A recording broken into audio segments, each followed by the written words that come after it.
ஒரு சூப்பரான road side fish fry எப்படி செய்யலாம்னு பார்க்கலாம். வாங்க வீடியோக்குள்ளே போகலாம். ஃபஸ்ட்டு ஃபிஷ்ஷை வாஷ் பண்ணிக்கலாம். அது கல் உப்பு எடுத்துக்கோங்க, கொஞ்சமாக மஞ்சத்தூள் எடுத்துக்கோங்க.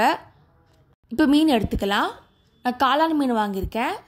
இப்போ தண்ணி போட்டு ஊற வைங்க, நல்லா வாஷ் பண்ணி எடுத்துக்கலாம். இப்போ புளி தண்ணி எடுத்துக்கோங்க, நல்லா புளி வடிகட்டி எடுத்துக்கோங்க. இப்போ மசாலா ஆட் பண்ணலாம். மஞ்சத்தூள் ஆட் பண்ணிக்கோங்க, 3 ஸ்பூன் மிளகாத்தூள் ஆட் பண்ணிக்கோங்க, உப்பு தேவையான அளவு. ஒரு 4 இன்க்ரீடியன்ட் வச்சு தான் பண்ண போகிறோம். ரொம்ப சிம்பிளான டிஷ் இது, டேஸ்ட் செம்மையாக இருக்கும். இதே மெத்தடில் நீங்கள் எறா கூட பண்ணி பார்க்கலாம். வெஜ்ஜில் நீங்கள் பன்னீர் மஷ்ரூம் கூட பண்ணி பார்க்கலாம், டேஸ்ட் நல்லாயிருக்கும். நல்லா மிக்ஸ் பண்ணிக்கோங்க. இப்போ இது மீன் மேலே தடவலாம். லைட்டாக அப்ளை பண்ணிக்கோங்க, 2 பக்கமும் தடவுங்க. ஒரு 1/2 அன் ஹவர் ஊறட்டும், அப்போ தான் மசாலா நல்லா ஊறும். 1/2 அன் ஹவர் கழிச்சு மறுபடியும் ஒரு கோட்டிங்கை போடுங்க. இப்போ ஃபுல்லாக கவர் பண்ணிக்கோங்க. இப்போ 1/2 அன் ஹவர் ஆகிடுச்சு. இப்போ தவா எடுத்துக்கோங்க, எண்ணெய் ஆட் பண்ணிக்கோங்க.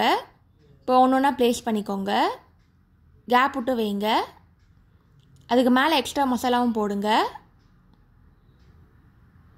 2 பக்கம் ஈவனாக குக் ஆகணும்.